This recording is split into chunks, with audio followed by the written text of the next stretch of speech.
old Nintendo gamer. And son.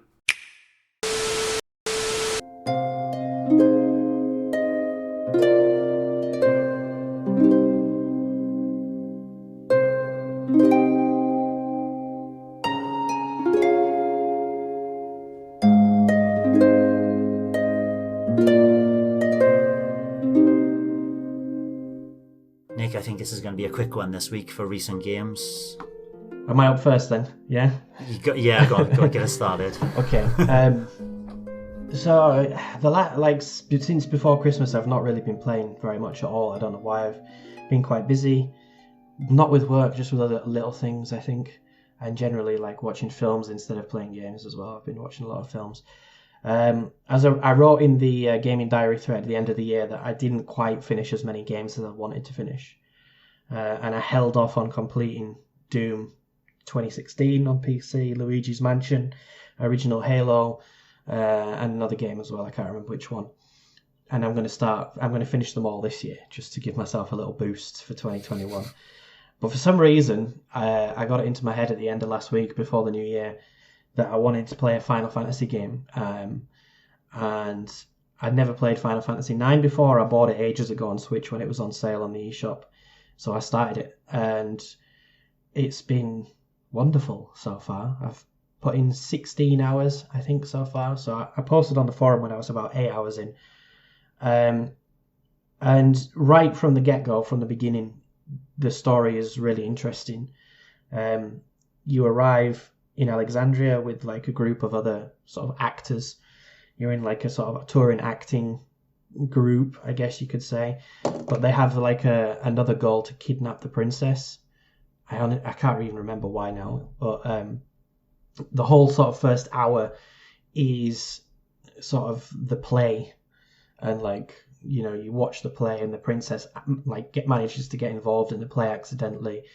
And you're also, while you're controlling Zidane, the main character, and doing like fake battles in the play, you're also controlling another character called Vivi, which is like a sort of small, I don't even know, mage boy or something like that, who's running across the rooftops to try and watch the play. So instantly, like, I know Final Fantasy VIII had Squall as the main character, and then there was Laguna as well, who was like another character in a sort of different part of the world that you controlled.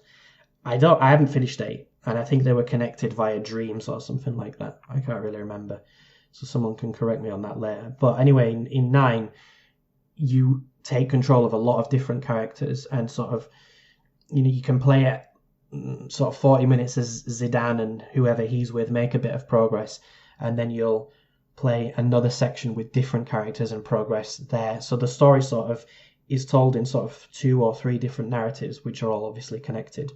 And the characters meet at times and then split up at times.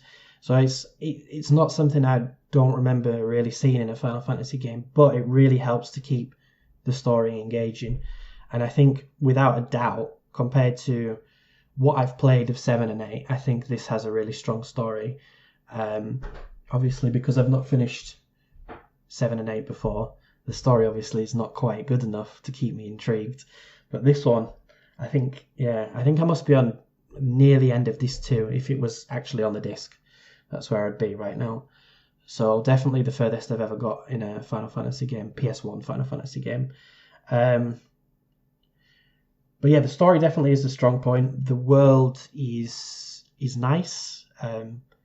It's a much more, I would say, it's a much more less industrial world than in Final Fantasy 7 and 8. Everything's sort of a lot more primitive, at least so far anyway. And I think the thing that I'm struggling with the most is the combat. Because from what I've played so far, especially in the early game, it seems a little bit hit and miss, the combat. Sometimes you can really be quite overpowered against weaker enemies, but you face any strong enemies and they just absolutely destroy you quickly. But I think alongside that, like, as you level up, you definitely feel like you become much more stronger.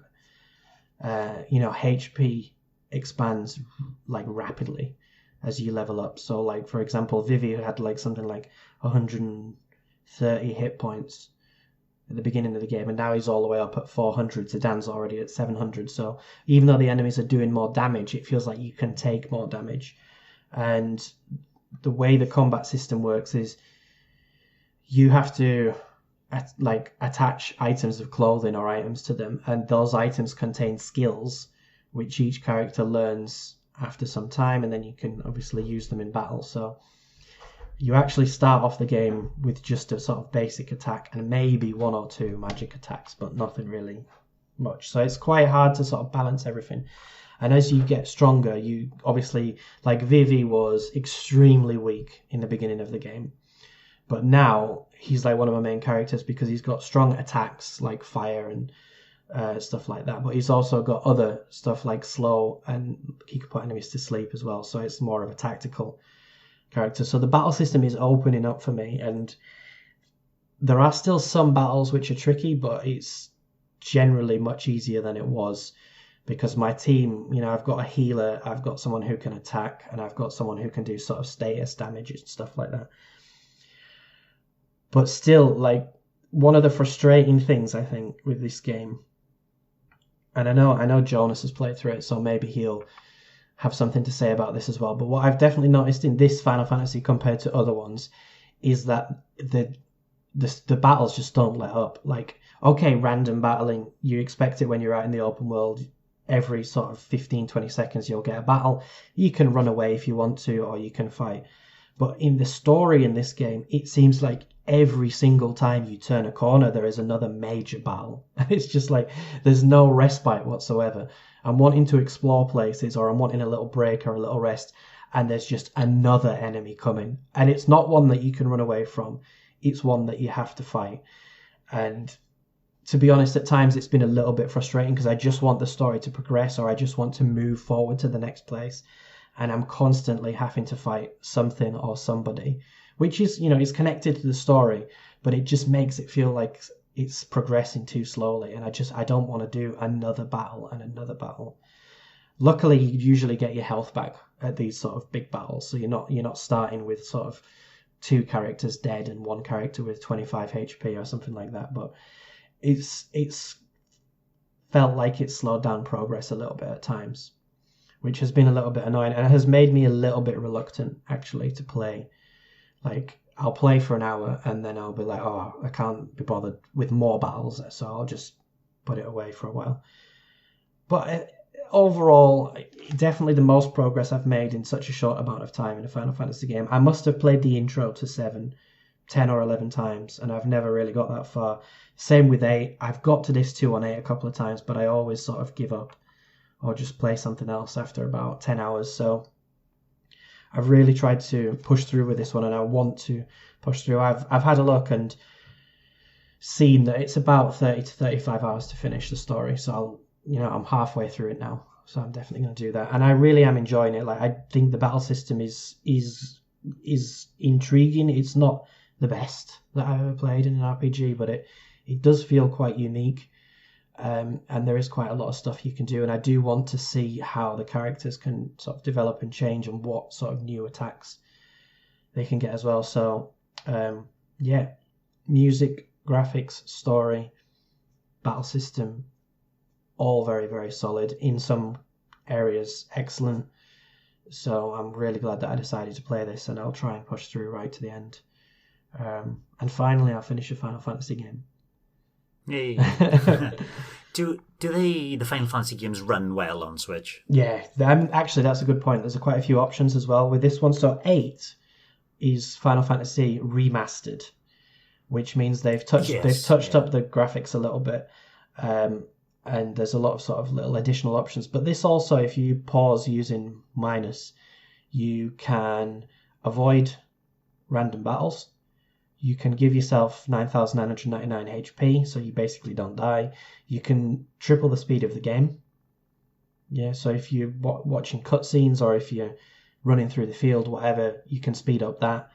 There's another thing as well you can do, but I can't exactly remember what it is. But I've not used any of that stuff. I'm playing it as it should be played. I've not used any of these options, but it's nice to have them. You know, if you do want to just literally run through the story. Automatic battling, that's the other one. So you don't even have to do anything. You can literally run through the story and just have the game do everything for you, so you watch the story if you want, which is nice. It's a nice option to have. But yeah, I'm trying to play it as it was intended. The load times are a little bit long sometimes, which is a bit strange, especially like if you're out in the field and you get a battle. Usually it'll take 15 to 20 seconds to actually start, which can be a little bit annoying at times, but I don't know why that is. But yeah, I'm enjoying it. It's been nice to play something and just like I've just played that, I've just concentrated on that, not really bothered with anything else. So I'll get this to the end and then I'm going to try and conquer some other stuff that I've nearly finished as well before I move on to some indie games from last year. Yeah, it's indie games that I've been doing with my son. It's Borderlands 2. We've been progressing that through. We're about 30 hours into it now and up to 27th episode on YouTube channel. And I've been playing a couple of indie games which I've just started, and they're like X-Morph. I could talk about that, but I haven't played it just quite enough. There's Archaica, The Path of Light, which is this really good puzzle game. I quite like lasers with mirrors and stuff like that, and finding the path to the entrance and the exit. Still haven't played enough of it to warrant talking about it yet. I've also played Zombie Driver. I was expecting to play some of these games a little bit more this week, but Sam got in touch and you put me in contact with Sam as well from the forums, from in Europe itself, because I have a code for a review of the Hong Kong Massacre, which I was talking about I think it was last week as well, which I'm looking forward to. I would have probably picked this up in a sale further down the line. It's a top-down twin-stick shooter in the vein of Hotline Miami, which as I said last week, was my number one game of last year. So I was looking forward to this. A bit more gritty, a bit more, blood and gore and a revenge story running in the background of this in Hong Kong. I put about an hour into it so far, so not enough to talk about. But first impressions are positive, and I'll be talking about it next week, hopefully, and my review should be up toward the end of this week, maybe, toward early next week, sometime when the podcast hits, hopefully. So we'll have some more information about that next week. So as it is this week, nothing to talk about from me. Thanks for watching, and don't forget to hit the subscribe button and give us a like if you've enjoyed our content. You can also check out our other great content on Twitter, Facebook, Instagram, and the N-E Café podcast from all good podcast providers. Just follow the links in the description below.